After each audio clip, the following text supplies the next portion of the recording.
Olá, meu nome é Manuel Gibson. Bem-vindo à primeira parte da série Teste com Lâmpada em Série, como funciona, como utilizar. Estamos interessados em aprender a utilizar e a projetar um teste com lâmpada em série. Para isso faremos alguns avisos inicialmente. Neste vídeo apresentamos algumas medidas realizadas na tensão da rede elétrica. Esta é uma atividade que oferece risco à vida e requer qualificação e habilitação específicas. Não realize atividades para as quais você não está habilitado ou devidamente qualificado. Não manuseie equipamentos ligados à rede elétrica sem as devidas medidas de proteção cabíveis, os EPI corretos e obedecendo às normas de segurança. Você é o principal responsável pela sua integridade física. Cuidado! Veremos os seguintes assuntos neste vídeo: medidas de resistência com a lâmpada fria, circuito série E com lâmpada, a corrente de surto que não existe e algumas considerações.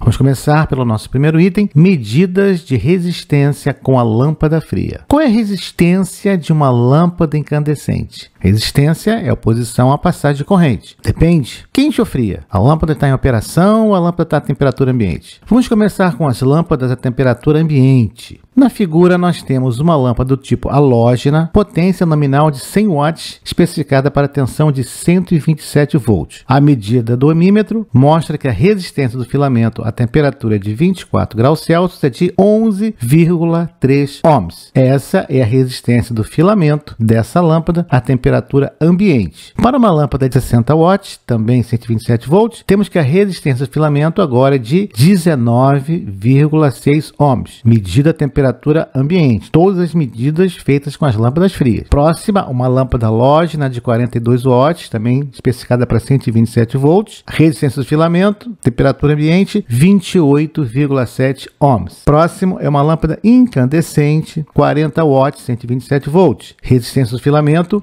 29,2 ohms. Está percebendo o que está acontecendo com o valor de resistência? Fechamos agora uma lâmpada de 25 watts, incandescente, 127 volts. A medida de resistência nos mostra 50,6 ohms. Finalmente, nós temos uma lâmpada de baixa potência de 15 watts, onde a resistência é de 87,9 ohms. Quando vamos medir essa lâmpada, temos uma surpresa. Ela é especificada para 10 watts, 127 ohms, mas veja o que está indicando. Estamos na escala de 200 mega-ohms, veja na figura, e tem uma resistência em aberto. O que está acontecendo com essa lâmpada? Circuito aberto? Mesmo na escala de resistência de 200 mega-ohms, a mais alta do medidor, mostrando um circuito aberto. Será que essa lâmpada está danificada? Vamos testar a lâmpada. Não apenas a lâmpada está funcionando, veja na figura a lâmpada acesa, como ela, quando ligada em 127 volts, consome 76 mA. Multiplicando, nós temos uma potência de 9,652 watts, que corrobora a informação do fabricante que esta é uma lâmpada de 10 watts. Observe que é a potência elétrica. Não estamos considerando potência luminosa. O que está acontecendo então? Simples, é uma lâmpada LED. Ela tem um circuito para poder alimentar os diversos LEDs que estão dentro dessa lâmpada. E vai ter um capacitor em série, o que provoca um circuito aberto na medição de resistência. Está bloqueando a passagem de corrente contínua, mas permite a passagem de corrente alternada para alimentar o circuito e acender ou melhor, disparar os LEDs. Sim, eu sei que capacitor não passa corrente, a não ser pulso, quando rompeu de elétrico, mas fica mais fácil explicar dessa maneira. Dica: não utilize lâmpada LED para o circuito de teste ou limitador de corrente com lâmpada em série, a não ser que você garanta a tensão mínima para o disparo do circuito do LED, cerca de 90 volts. Em média. Cuidado, fica a dica. Nesta tabela temos agora o resumo das diversas medidas que foram feitas. No lado esquerdo da tabela nós encontramos a coluna onde temos a potência nominal da lâmpada. Ela é especificada pelo fabricante. Geralmente você vai encontrar no próprio bulbo da lâmpada gravado, impresso esse valor, 100 watts. Diversos tipos de lâmpada halógena,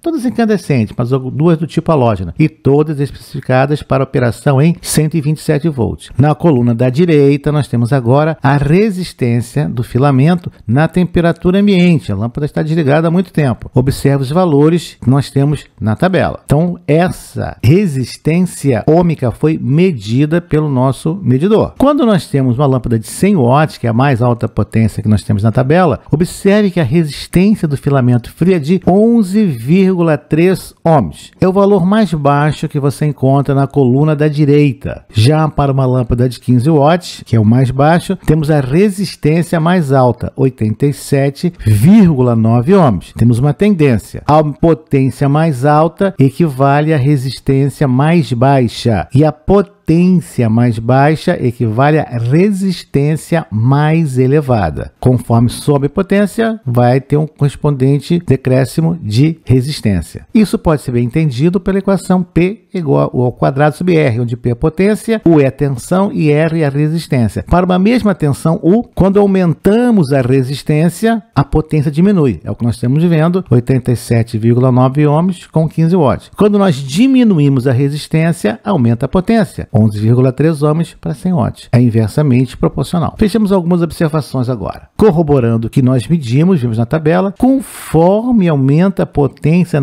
nominal da lâmpada, diminui a resistência do filamento. Maior potência, menor resistência. Com a diminuição da resistência do filamento, aumenta a corrente de operação. Lâmpadas halógenas incandescentes, filamento, apresentam resistências quase idênticas para a mesma potência nominal. Qual é a corrente máxima em uma lâmpada incandescente? Depende. Instantânea teórica, instantânea real, com filamento aquecido a 2.200 graus Celsius. Vejamos então agora a corrente de surto que não existe. Quando você liga instantaneamente a lâmpada, o que acontece? Chamada de surto de corrente. Temos agora, no lado esquerdo da nossa tabela, a potência nominal da lâmpada. O fabricante, 127 volts tudo. Do lado direito, o que nós fizemos foi o seguinte. Nós pegamos a tensão que nós estamos aplicando sobre a lâmpada, todas elas 127 volts, dividimos por aquela resistência a frio que nós medimos. Veja, por exemplo, para 100 watts, 11,24 amperes. Como é que nós obtemos isso? Simplesmente dividimos 127 volts, tensão aplicada, pela resistência do filamento a frio, a temperatura ambiente, 11,24 amperes, corrente elevada. Essa é a corrente de surto instantânea teórica. Felizmente, ela não acontece. O que aconteceria se essa corrente atingisse esse valor teórico? Vamos ver exemplo. Vamos considerar a lâmpada de menor potência da tabela, 15 watts. A resistência inicial dessa lâmpada, ser ligada, ela está fria, é 87,9 ohms, que em 127 volts vai levar uma corrente de 1,44 amperes. Mas 127 volts com 1,44 amperes e nós temos uma potência média de 185,88 watts. Como uma lâmpada de 15 watts pode dissipar 186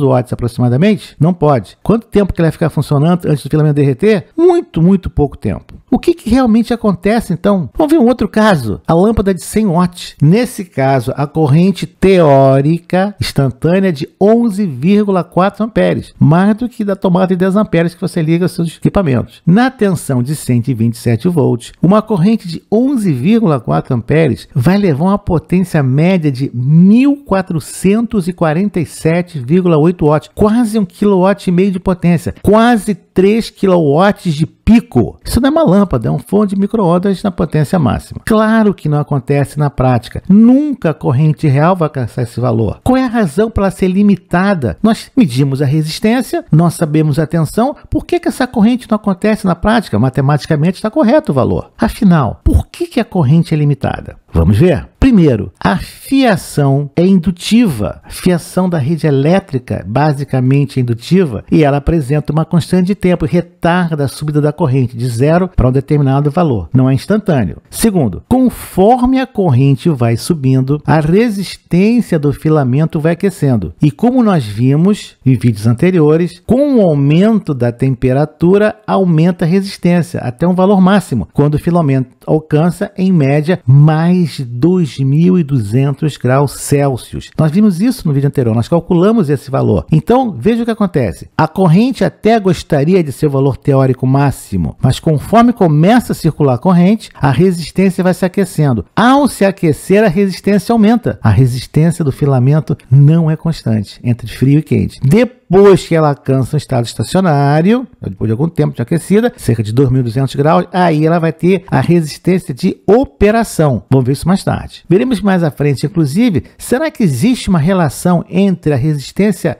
fria e a resistência quente em operação? Será que existe algum número mágico que a gente pode deduzir ou descobrir? Vamos ver. Vejamos então agora algumas considerações. Primeiro, lâmpadas incandescentes e halógenas dispõem de um filamento metálico que se aquece com a passagem de corrente. Qualquer filamento metálico, quando passar corrente, aumenta a temperatura. E ao aumentar a temperatura, aumenta a resistência desse filamento. A resistência medida a frio, temperatura ambiente, é apenas uma indicação do comportamento da lâmpada em operação. A corrente de operação é muito menor do que a corrente máxima teórica, considerando a resistência frio da lâmpada. Lembra que essa resistência ela é medida a frio. Essa corrente de pico disso nunca acontece. Precisamos ainda verificar se existe uma relação entre resistência a frio e a resistência à operação na potência nominal da lâmpada. Talvez você já tenha escutado, se você tem mais idade, viveu no mundo com lâmpada incandescente, que pedia não ligue e desliga o tempo todo a lâmpada que queima. Sim, embora a corrente não seja o máximo, existe um surto de corrente que pode vir a danificar o filamento. Então não é bom você ficar ligando, desligando a lâmpada. E o dimmer? Não, o dimmer, na verdade, ele vai controlar a fase do sinal senoidal que você aplica à lâmpada. Mas isso é conversa para um outro vídeo. O que nós veremos no próximo vídeo? Veremos análise de circuitos em série. Afinal, o teste de lâmpada em série, em preparação, análise ao projeto de circuito de teste com lâmpada ou lâmpadas em série. Vamos ver isso mais à frente. Aguarde e até o próximo vídeo. Obrigado por ter assistido a este vídeo. Deixe o seu like, inscreva-se no canal, acione o sino e seja notificado dos novos lançamentos semanais.